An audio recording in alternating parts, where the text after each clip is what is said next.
It's official. CZ is no longer a part of Binance.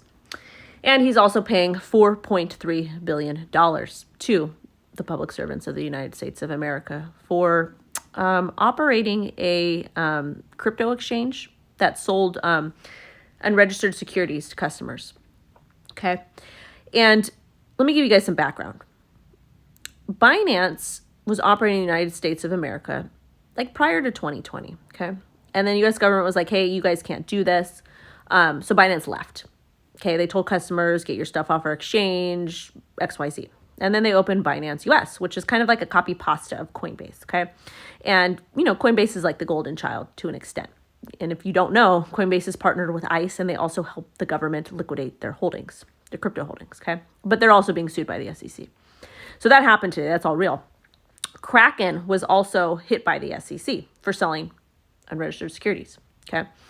The interesting thing about it is that both Kraken and Binance have their reserves. They're public. Okay. They're public.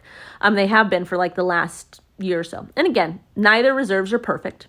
I'm not saying Kraken was perfect. I'm not saying CZ and Binance are perfect. But what we're witnessing happening in the US is absolutely absurd. Okay. The crypto exchanges, Binance and Kraken, they have more transparency than our banks. They have more transparency than our banks. Okay. And to me, that's wild. That's absolutely wild. In addition to that, I'm seeing people on crypto Twitter absolutely lose their minds. We have people that are pro ZZ and Binance and then hate CZ and Binance, and they're like super happy that this is happening. Okay. My question to you people is, if you're in crypto, how can you root for the demise of somebody that essentially necessarily didn't break the law? And again, I'm sure that there are things that Binance has done in CZ and Kraken again, okay?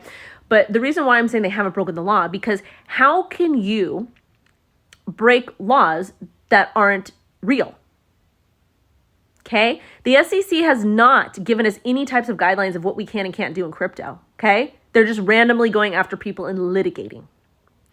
So again, not saying Binance and CZ are innocent, same with Kraken, same with anybody else. I'm just simply saying, how can you get charged for something when there's no law regarding that?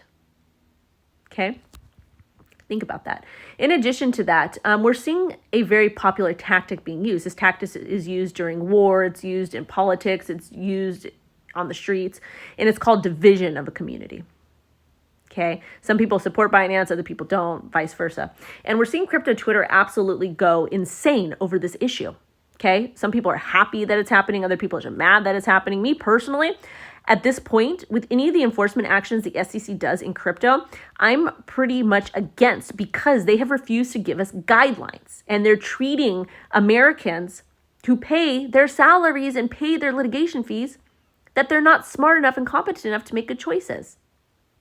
And they're dividing us. And that is the easiest way to take down a community, is to divide them. We are being divided over the dumbest issue ever. Because at the end of the day, the SEC and the public servants have absolutely refused to give us any types of guidelines with crypto, so these exchanges can file or comply and do what they're supposed to do. Same with the crypto companies. So instead of taking a step back and actually looking what's happening, and let me remind you, Sam Bankman-Fried actually stole customer funds. He stole customer funds. Binance has proof of reserves, but is being forced to pay $4.3 billion. Does Sam going to be paying $4.3 billion? I want you to think about that. Make sure to like, comment, subscribe, set alerts.